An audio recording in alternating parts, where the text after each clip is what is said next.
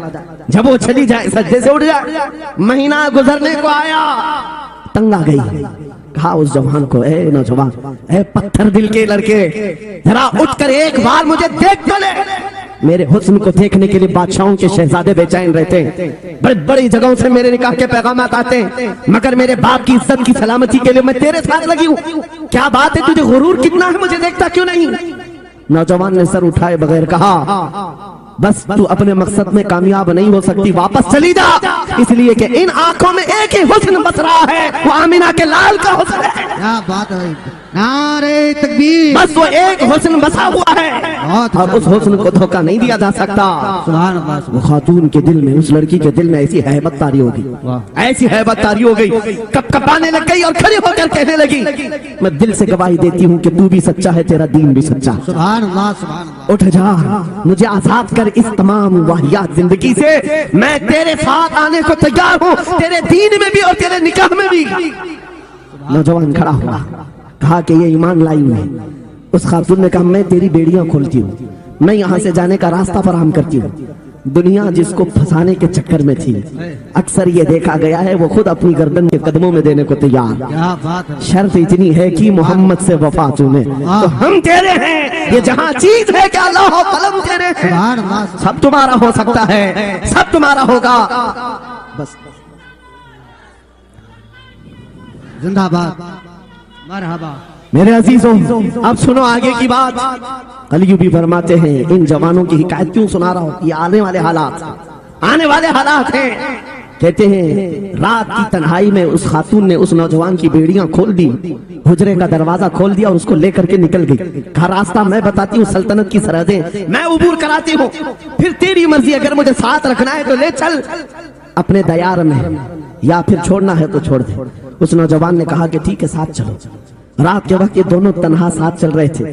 یہ بھاگے ہوئے لوگ نہیں ہیں, یہ ایمان پر استقامت والے لوگ, سبحان. یہ حسن پر فدا ہونے والے لوگ نہیں.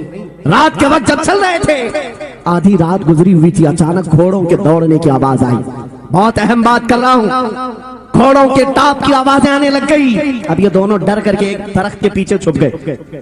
انہیں لگا بادشاہ کو خبر ہو گئی, بادشاہ نے ہمیں پکڑوانے کے لیے پوری فوج بھیج دی ہے. وزیر کو بھی پتا چل گیا ہوگا. یہ ڈرے سہمے ہوئے درخت کے پیچھے چھپے ہوئے تھے کہ اب کیا ہوگا اس کے بعد. گھوڑوں کے دوڑنے کی آواز کم ہوتی گئی, اور ان کے درخت کے آگے آ کر سارے گھوڑوں کی آواز رک گئی, سب رک گئے. اور یہ درخت کے باہر سر نہیں نکال رہے تھے. باہر آئی ہوئی جماعت نے ان کا نام لے کر پکارا, فلاں بن فلاں باہر آ جاؤ. یہ نوجوان کہتا ہے, جب میں باہر آ کر دیکھا یہ بادشاہ کی فوج نہیں تھی, اس کے دونوں شہید بھائی پوری جماعت کے ساتھ گھوڑوں پر سوار, سبحان اللہ. جن کو بادشاہ نے کھولتے ہوئے تیل میں ڈالا تھا, وہ گھوڑوں پر سوار آ رہے ہیں. نوجوان دیکھ کر کے ہکا بکا رہ گیا. پوچھا, بھائی جان آپ کیسے آئے, آپ کیسے آئے؟ ان دونوں بھائیوں نے کہا, اے ہمارے ننھے بھائی, کیا تجھے پتا نہیں, اللہ نے فرمایا وَلَا تَقُولُوا لِمَن يُقْتَلُ فِي سَبِيلِ اللَّهِ أَمْوَاتٌ بَلْ أَحْيَاءٌ وَلَٰكِن لَّا تَشْعُرُونَ. جو اللہ کی راہ میں مارے جائیں انہیں مردہ مت کہو, وہ زندہ ہیں, تمہیں اس کا شعور نہیں. یہ صرف تو ہمیں دیکھ رہا ہے, پہچان رہا ہے. تجھے پتا ہے یہ جو جماعت ہمارے ساتھ آئی ہے عام لوگوں کی نہیں, یہ بدر خندق کے صحابہ کی جماعت ہے. سبحان اللہ, سبحان اللہ. بہت اچھا. مرحبا. اللہ. بات صرف اتنی ہے, اگر تم اللہ کے سچے بندے بن جاؤ, حضور کے وفادار بن جاؤ, پوری دنیا تمہارے لیے گھما دی جائے, حالات تمہارے لیے بدل دیے جائیں گے. تھوڑے دنوں کی بات ہے, اسی لیے اقبال نے کہا تھا, سچی بات ہے, اے نوجوانوں میرا پیغام یہ ہے, اگر سننا ہے تو صرف اتنا ہے, کفر دم توڑ دے گا ٹوٹی ہوئی شمشیر کے ساتھ, کفر دم توڑ دے گا ٹوٹی ہوئی شمشیر کے ساتھ. گھر تم نکلا جاؤ ایک بار نعرہ تکبیر کے ساتھ, نعرہ تکبیر, نعرہ تکبیر. اب بات یہ سن کر کے چلو, دو مثالیں میں نے تمہارے سامنے رکھی, ایک سیدنا خالد بن ولید کی, ایک یہ تین نوجوان بھائیوں کی. دونوں جگہ پر بھی میں نے آپ کے سامنے رکھا. دنیا نے کس ذریعے سے ہمیں خریدنے کی کوشش کی. خالد بن ولید کے جوانوں کو بھی دنیا عورت اور دولت سے خریدنا چاہتی تھی. ان 3 جوان بھائیوں کو بھی دنیا دولت اور عورت سے خریدنا چاہتی تھی. آج بھی وہی سچویشن ہے. آج اگرچہ سامنے تمہارے ساتھ نہیں لایا جاتا, لیکن ہر ایک کی مٹھی میں انٹرنیٹ پہنچا کر کے, گندی تصویریں تمہارے سامنے پہنچا کر کے تمہارے ایمان کو خریدنے کی دنیا کوشش میں لگی ہوئی ہے. آپ کو پتا ہے پوری دنیا کی سب سے بڑی انڈسٹری پورنوگرافی کی ہے. یہ بالی ووڈ اور ہالی ووڈ کچھ نہیں لگتے اس کے سامنے. پورنوگرافی جو اور یہاں گندی فلمیں بنانے والی انڈسٹری سب سے بڑی ہے. کروڑوں اربوں ڈالر اس میں خرچ کیے جاتے ہیں. کس وجہ سے؟ تمہاری آنکھوں کی حیا ختم ہو جائے, تمہارے ایمان کا قتل ہو جائے. آج نوجوان یہ سمجھتا ہے میری مٹھی میں موبائل ہے, مجھے کون دیکھ رہا ہے. یہ گھر کے اندر تاریکی میں بیٹھ کر کے اپنی آنکھوں کا سودا کر رہا ہے. ان عریاں تصویروں کو تم اپنی انگلیوں کے پور سے ہلا ہلا کر کے دیکھ رہے ہو. ایک بات یاد رکھنا, ہو سکتا ہے تمہاری ماں سے پوشیدہ ہے, تمہارے باپ سے چھپی ہوئی حرکت ہے, تمہارے بھائی اور دوستوں سے چھپی ہوئی حرکت ہے. قرآن کہتا ہے یعلم خائنۃ الاعین وما تخفی الصدور. وہ اللہ ہے جو تمہاری آنکھوں کی خیانت کو دیکھ رہا ہے, تمہارے دلوں میں چھپے ہوئے حالات کو بھی وہ